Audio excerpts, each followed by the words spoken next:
They are at a stage in their development where they're very highly skilled from a technical point of view, but they're not learning in a way necessarily at this stage, you know, sort of music college coming out of high school, where they are thinking about the bigger picture and coming down and looking at the harmonic structure of everything from above.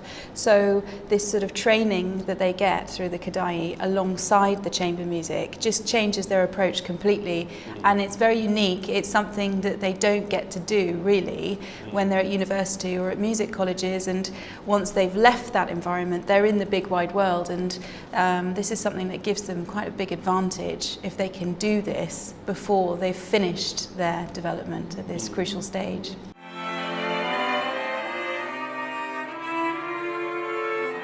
When you have this sort of Kodai understanding, then all of the musical function of one piece is generalizable to another piece, just to a large degree.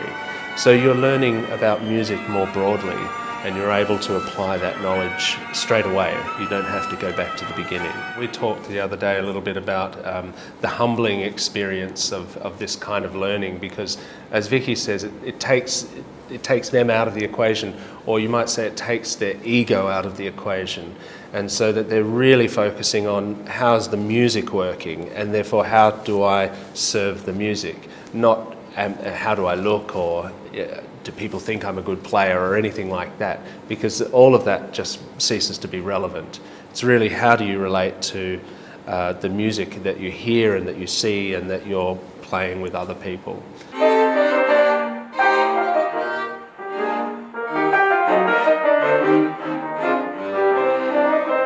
Apart from actually getting a complete role under your belt, also in your repertoire, which is what opera companies are looking for when you go to audition, and especially to do one not just with piano but with orchestra, it's actually being for the singer to be involved in all the different elements of the Kaskali Summer School, doing the musicianship programs. You're surrounded by people like fantastic musicians in other fields, like Gilbert Digrive, professor in piano. We've got Pete Churchill in jazz. We have Nia Lin, who has coached at the Globe in England.